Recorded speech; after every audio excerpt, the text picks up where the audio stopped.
ilmiah kita pada hari ini yang bertajuk Kesan Pandemik COVID-19 terhadap sistem pendidikan kini. Saya Raja Sri Syafia selaku moderator kita pada hari ini. Terlebih dahulu, izinkan saya memperkenalkan barisan panelis kita pada hari ini yang akan berbaju kurung. Bersama saya, Aina Aisyah selaku panel pertama dan yang tersenyum pada Joy Sarah selaku saudari Nur Hafizahani selaku panel kedua. Para hadirin sekalian, siapa sangka pandemik COVID-19 melanda pada tahun 2020 memberi bukan sahaja mengancam nyawa tetapi juga merombak sistem pendidikan kita pada masa kini secara total. Aplikasi seperti Google Meet, Google Classroom dan Zoom yang dulu dianggap asing tetapi sekarang sudah menjadi normal. Dan walaupun kita sudah di tahun 2025, pembelajaran dalam talian masih terus diamalkan di banyak institusi hasil daripada perubahan besar yang berlaku sewaktu pandemik. Justeru dalam forum ini, soalan pertama saya tujukan kepada Aina Aisyah. Apakah cabaran utama yang dihadapi oleh pelajar dan guru semasa proses pengajaran dan pembelajaran di rumah? Terima kasih kepada pengurus majlis. Kami amat terhutang budi atas peluang untuk berkongsi pendapat dalam sesi ini. Antara kesan utama yang dihadapi oleh guru dan para pelajar dalam perubahan kepada pengajaran dan pembelajaran di rumah (PDPR) adalah peralihan mendadak dalam keadaan pembelajaran daripada pembelajaran secara bersemuka kepada pembelajaran atas talian yang melibatkan semua peringkat dari sekolah rendah hinggalah ke universiti. Perubahan ini merupakan satu cabaran yang besar kepada barisan pendidik dan pelajar kerana mereka perlu menyesuaikan diri untuk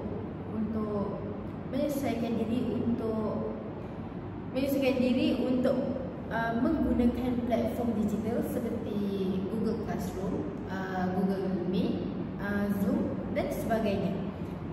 Cabaran ini menjadi lebih ketara apabila guru dan atau pelajar kurang mahir dalam menggunakan internet. Sekaligus ia akan menyukarkan proses pembelajaran. Terima kasih atas penerangan yang jelas itu. Seperti yang dikatakan, adaptasi kepada teknologi bukan sesuatu yang mudah bagi semua pihak. Beralih kepada saudari Nur Hafizahani, apakah pula kesan pandemik terhadap jurang pendidikan antara pelajar? Terima kasih kepada saudara pengurusi majlis dan pengurusi majlis juga. Terima kasih kepada saudara pengurusi di atas soalan yang diberikan sebentar tadi. Antara kesan kedua yang kita boleh lihat adalah jurang pembelajaran yang amat besar terhadap pelajar semasa pandemik COVID-19 melanda negara kita. Ini membuktikan hal ini merujuk kepada perbezaan tahap pencapaian akses yang berbeza di antara pelajar kerana terdapat sesetengah pelajar yang tidak mempunyai akses yang cukup untuk mengikuti pembelajaran secara dalam talian, seperti contoh kekurangan peranti akses yang lengkap seperti internet, laptop, tablet, telefon pintar dan sebagainya. Dan apabila pembelajaran secara dalam talian diperkenankan, terdapat pelajar yang dari golongan berpendapatan tinggi ataupun golongan dari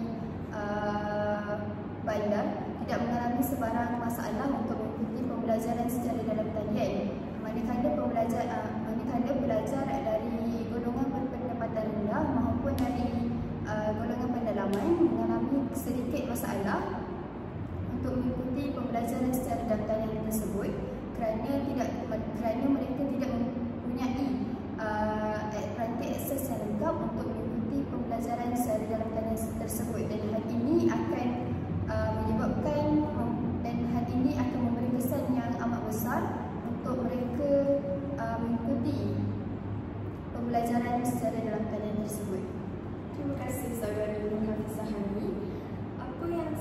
seperti apa yang dikatakan, kekangan seperti capaian internet dan peranti benar-benar membezakan peluang pendidikan terhadap pelajar luar bandar dan juga pelajar di bandar. Seterusnya, beralih kepada saudari Alia. Apakah kesan emosi yang dihadapi oleh pelajar semasa pandemik? Baik. Ramai pelajar mula kehilangan minat dan motivasi untuk belajar kerana ketiadaan interaksi secara bersemuka dengan guru dalam sebaya.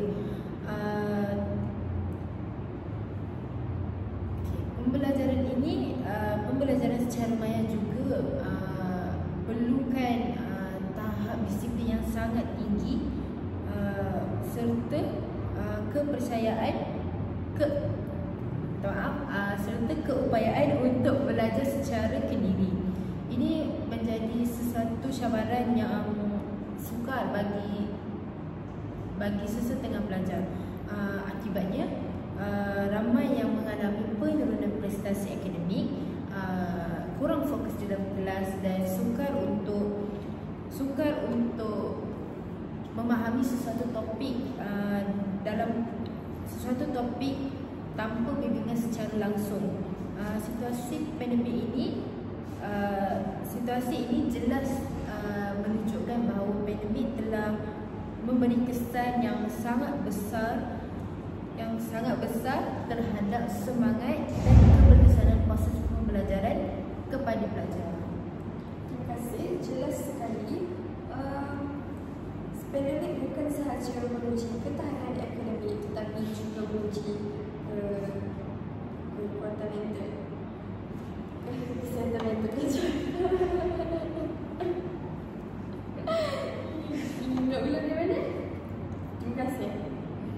Okay. Terima kasih. Jelas sekali, pandemik bukan sahaja menguji ketahanan akademik tetapi juga menguji kesihatan mental pelajar. Beralih kepada saudara Nur Hafizah Hani, adakah pembelajaran secara dalam talian memberi kesan kepada motivasi pelajar untuk belajar? Terima kasih kepada saudara penerusi di atas soalan yang amat menarik untuk saya kupaskan.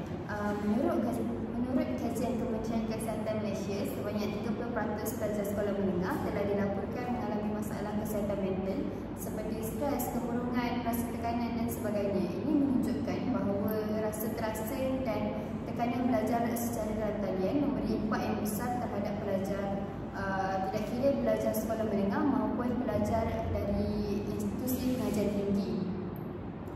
Dan apabila pembelajaran secara dalam talian diperkenankan, ia menghadirkan lagi peluang pelajar untuk berkomunikasi secara langsung bersama rakan-rakan ataupun guru.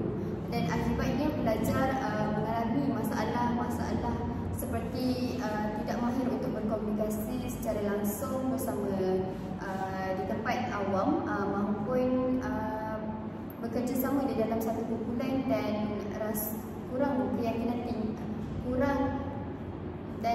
kurang keyakinan diri yang tinggi semasa di dalam situasi sosial.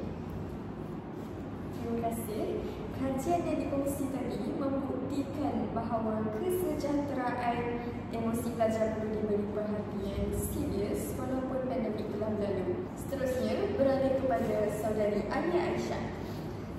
Sejauh manakah keberkesanan pembelajaran secara dalam talian berbanding pembelajaran secara bersemuka? Okey. Pembelajaran dalam talian memberi fleksibiliti dari segi masa dan tempat serta sesuai untuk pelajar yang berdikari, pelajar yang suka belajar sendiri. Ia membolehkan pelajar mengulang kaji melalui rakaman kelas. Namun ia mempunyai kekurangan seperti kurang interaksi secara bersemuka, tidak sesuai untuk subjek praktikal ataupun amali, serta masalah internet dan peranti. Sebaliknya, pembelajaran bersemuka lebih berkesan dari segi pemahaman kerana interaksi secara berlangsung antara guru dan pelajar. ia juga membina disiplin